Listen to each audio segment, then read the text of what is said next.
دوستوں آج کی ویڈیو میں ہم آپ کو ازبکستان کے بارے میں دلچسپ حقائق بتائیں گے۔ ازبکستان کی کرنسی کتنی کمزور ہے، ازبکستان میں عدالتیں فوج کا ساتھ کیوں دیتی ہیں، ازبکستان میں ہر چیز حکومت کے کنٹرول میں کیوں ہے، ہوٹل سے لے کر امام مسجد تک۔ ان کے ہاں شادی کی کون سی دلچسپ رسومات ہیں، یہاں کے لوگ شام کا وقت کیسے گزارتے ہیں، ازبکستان میں سیاح کو گھروں میں رہنے کی اجازت کیوں نہیں ہے، یہی سب موضوعات ویڈیو میں ڈسکس کریں گے۔ چلتے ہیں ویڈیو کی طرف۔ ازبکستان کے لوگ معاشی لحاظ سے غریب ہیں، کرنسی کی ویلیو بہت کم ہے، $1 کے 13,800 سوم ملتے ہیں۔ آپ $100 تبدیل کرائیں تو آپ کو 13,80,000 سوم مل جائیں گے۔ پڑھے لکھے نوجوان لڑکوں اور لڑکیوں کی تنخواہیں $150 سے $200 ہیں، لیکن اس کے باوجود ازبکستان کے لوگ مطمئن ہیں۔ ان کے چہروں پر آسودگی، اطمینان اور سکون نظر آتا ہے۔ آپ کو پورے ملک میں بیکاری دکھائی نہیں دیتے، لوگ کسی کو دھوکہ نہیں دیتے، ریستورانوں میں ٹپ کا رواج نہیں، ہوٹل سستے، ریستوران بہت اچھے اور ٹیکسیاں عام ہیں۔ عام شہری سیاحوں کو دیکھ کر گاڑی روک لیتے ہیں اور سیاحوں کو 15-20 ہزار سوم میں منزل پر پہنچا دیتے ہیں۔ عورتیں کام کرتی ہیں۔ ازبکستان میں انگریزی جاننے والے لوگ بہت کم ہیں، لیکن اس کے باوجود کسی کو احساس کمتری نہیں۔ ازبکستان میں غربت کے باوجود لوگ اطمینان میں ہیں، جس کی 4 وجوہات ہیں۔ پہلی وجہ لا اینڈ آرڈر سچویشن ہے۔ ازبکستان میں ریاست کی گرفت بہت مضبوط ہے، حکومت قانون کی خلاف ورزی پر کسی کو رعایت نہیں دیتی۔ آپ ازبکستان میں مذہبی اختلاف پر بات نہیں کر سکتے۔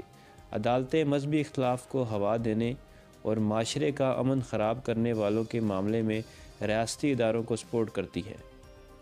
جج شدت پسندی پھیلانے والوں کو رعایت نہیں دیتے۔ پورا ملک اسلحے سے پاک ہے۔ پولیس کے ہاتھ میں بھی رائفل دکھائی نہیں دیتی، یہ بھی رائفل غلاف میں لپیٹ کر باہر لاتی ہیں۔ ازبکستان میں اگر کسی کے پاس اسلحہ برآمد ہو جائے تو وہ عبرت ناک انجام کا شکار ہو جاتا ہے۔ ملک میں قانون سب کے لیے برابر ہے اور کوئی اس سے بالا تر نہیں، اور ملک میں مافیاز کا نام و نشان نہیں، چنانچہ لوگ بے خوف اور بے خطر ہیں۔ آپ کسی کے دروازے پر دستک دیں، وہ نہ صرف دروازہ کھولے گا بلکہ آپ کو گھر کے اندر بھی لے جائے گا، اور اس وقت خواہ گھر میں خواتین اور بچوں کے علاوہ کوئی نہ ہو۔ یہ اطمینان اور یہ بے خوفی معاشرے میں قانون اور انصاف کی بالادستی کی دلیل ہے۔ دوسری وجہ روزمرہ کی اشیاء کی فراوانی اور سستا پن ہے۔ ازبکستان فروٹ پیدا کرنے والے دنیا کے چند بڑے ممالک میں شمار ہوتا ہے۔ اس کی چیری، خربوزہ، گرما، تربوز، آڑو، خوبانی اور سیب کا کوئی جواب نہیں۔ اناج، دالیں، سبزیاں اور گوشت بھی اضافی اور سستا ہے۔ ملک کے تمام چھوٹے بڑے شہروں میں فروٹ، ڈرائی فروٹ، اناج اور گوشت کی بڑی بڑی مارکیٹیں ہیں، اور ان میں اشیاء خورد نوش پاکستان کے مقابلے میں 3 سے 4 گنا سستی اور انتہائی صاف ستھری ہیں۔ ریستوران بھی سستے ہیں۔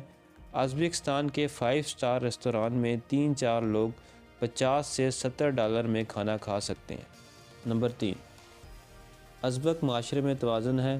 وہاں مذہبی طبقہ ڈنڈا لے کر پھر رہا ہے اور نہ ہی لبرل فاشسٹ لوگ سڑکوں پر ہیں۔ مسجد اور ڈسکو دونوں موجود ہیں اور دونوں ایک دوسرے کو ڈسٹرب نہیں کرتے۔ مسجدیں بھی بڑی ہیں اور ڈسکو میں بھی جگہ نہیں ملتی۔ حکومت نے معاشرے کو مذہبی فسادات سے بچانے کے لیے خصوصی بندوبست کر رکھے ہیں۔ آپ صرف مسجد یا پھر گھر میں نماز پڑھ سکتے ہیں، دفاتر اور کھلی جگہوں میں نماز کی ممانعت ہے۔ ازبکستان میں تبلیغ اور داڑھی پر بھی پابندی ہے۔ ملک کے زیادہ تر امام مسجد کلین شیو ہیں، لیکن حکومت اب یہ پالیسی نرم کر رہی ہے۔ حکومت نے بخارا میں ایک مدرسہ قائم کر دیا ہے، اس میں 200 طالب علم زیر تعلیم ہیں۔ یہ طالب علم تعلیم مکمل کرنے کے بعد مساجد سنبھالیں گے اور انہیں داڑھی رکھنے کی اجازت بھی ہوگی۔ چوتھی وجہ ازبکستان کے لوگ قناعت پسند ہیں۔ یہ بنیادی ضرورتوں تک محدود رہتے ہیں، دن کو کام کرتے ہیں اور شام کا وقت خاندان کے ساتھ گزارتے ہیں۔ ازبکستان میں چائے خانوں میں بیٹھنے کا رواج عام ہے۔ ہر محلے میں ایک سرکاری چائے خانہ ہے جس میں محلے کے بوڑھے جمع ہو جاتے ہیں اور سارا دن تاش اور شطرنج کھیل کر گزار دیتے ہیں۔ ازبک لوگوں نے خود کو لالچ اور نفسا نفسی سے بچا رکھا ہے۔ یہ بے مہار معاشی دوڑ کا شکار نہیں، چنانچہ ازبک معاشرے میں اطمینان بھی ہے اور سکون بھی۔ جبکہ ان کے مقابلے میں آپ پاکستانی معاشرے کو دیکھیں گے آپ کو ہر چہرے پر ٹینشن اور ڈپریشن نظر آئے گا۔ آپ غریب کے پاس بیٹھ جائیں یا کسی ارب پتی کے پاس، وہ آپ کو شکوہ کرتا اور روتا دھوتا دکھائی دے گا۔ ہمارے ملک میں کوئی طبقہ، کوئی کلاس خوش نہیں۔ ازبکستان کی 2 روایات متاثر کن ہیں۔ پہلی روایت ان کی شادی بیاہ کا سسٹم ہے۔ یہ ہماری طرح جوائنٹ فیملی سسٹم میں رہتے ہیں، بڑوں کا احترام کیا جاتا ہے۔ گھر کے بڑے مرد جب تک پلیٹوں میں کھانا نہ ڈال لیں، خواتین اس وقت تک کھانے کو ہاتھ نہیں لگاتی۔ ہماری طرح ان کی شادی کی رسمیں بھی کئی دنوں تک چلتی ہیں، لیکن ان کی ایک روایت ہم سے مختلف بھی ہے اور دلچسپ بھی۔ نکاح کے دن دولہے کے کنوارے دوست اپنی گاڑیاں لے کر دلہن کے گھر آتے ہیں۔ ان گاڑیوں میں کنوارے دوست کے علاوہ کوئی نہیں ہوتا۔ یہ لوگ دلہن کو لے کر شادی ہال کی طرف نکلتے ہیں تو دولہے کے دوستوں کی گاڑیوں میں دلہن کی کنواری سہیلیاں بیٹھ جاتی ہیں، اور یوں دلہن کے گھر سے لے کر شادی ہال تک نئے رشتوں کی بنیاد پڑ جاتی ہے۔ رشتہ گھر کے بڑے طے کرتے ہیں، لیکن لڑکی اور لڑکے کی رضامندی کو 100% اہمیت دی جاتی ہے۔ ازبکستان کی دوسری روایت کا تعلق سیاحوں سے ہے۔ ازبکستان میں سیاح صرف ہوٹل میں رہ سکتے ہیں، یہ کسی کے گھر اقامت اختیار نہیں کر سکتے، اور اگر کریں تو صاحب خانہ اس کی اطلاع پولیس اسٹیشن میں دینے کا پابند ہے۔ ہوٹل کی انتظامیہ ہوٹل چھوڑنے پر سیاح کی آن لائن رجسٹریشن کرتی ہے۔ سیاح اس کے بعد جہاں جاتا ہے یہ ریاست کی نظروں کے سامنے رہتا ہے۔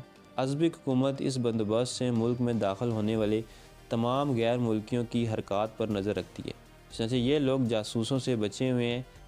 ازبکستان میں ہر چیز سرکاری کنٹرول میں ہے۔ آپ حکومت کی اجازت کے بغیر جلسہ کر سکتے ہیں، جلوس نکال سکتے ہیں اور نہ ہی تقریر کر سکتے ہیں۔ پاکستان اور ازبکستان کے درمیان صدیوں کا رشتہ ہے۔ ہماری زبان کے 30% الفاظ ازبک ہیں۔ ہمارے کھانوں، لباس اور فیملی سسٹم میں ازبکستان کی خوشبو موجود ہے۔ ازبکستان جغرافیائی لحاظ سے بھی پاکستان کے قریب ہے۔ ہم لاہور سے صرف 2.5 گھنٹے میں تاشقند پہنچ جاتے ہیں۔ ازبکستان قدرتی وسائل سے مالا مال ہے، لیکن اس کے ساتھ ساتھ سفارتی تنہائی کا شکار ہے۔ یہ روس سے خوش نہیں۔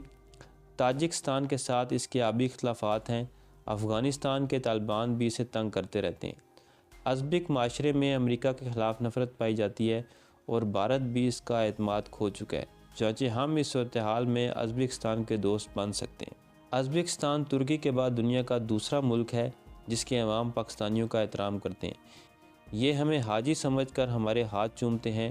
ہم اس عقیدت، اس محبت کو سفارتی تعلق میں تبدیل کر سکتے ہیں۔ آخر میں ہم آپ کو ازبکستان کی تاریخ بتائیں گے۔ 1 ستمبر 1991 کو سوویت یونین سے آزادی حاصل کرنے والے اس وسطی ایشیائی ملک کا سرکاری نام جمہوریہ ازبکستان ہے۔ یہ 5 ممالک قزاقستان، کرغزستان، ترکمانستان، تاجکستان اور افغانستان کے درمیان گرا ہوا ہے۔ دلچسپ پہلو یہ ہے کہ یہ 5 ایسے ممالک ہیں جن کی کوئی بھی سرحد سمندر سے نہیں ملتی۔ ایسے ممالک کو جغرافیے کی اصطلاح میں لینڈ لاک یا خشکی سے محصور ممالک کہا جاتا ہے، اور ان کے بیچ واقع ہونے کی وجہ سے ازبکستان کو ڈبل لینڈ لاک خطہ کہا جاتا ہے۔ ازبکستان کے دارالحکومت کا نام تاشقند ہے، جو ملک کا سب سے بڑا شہر ہے۔ اس ملک کی اکثریت ازبک زبان بولتی ہے، جسے ترک زبانوں کی برادری میں شمار کیا جاتا ہے۔ آبادی 3.5 کروڑ سے کچھ زیادہ ہے، اور یہاں زیادہ تر لوگ سنی اسلام کے پیروکار ہیں۔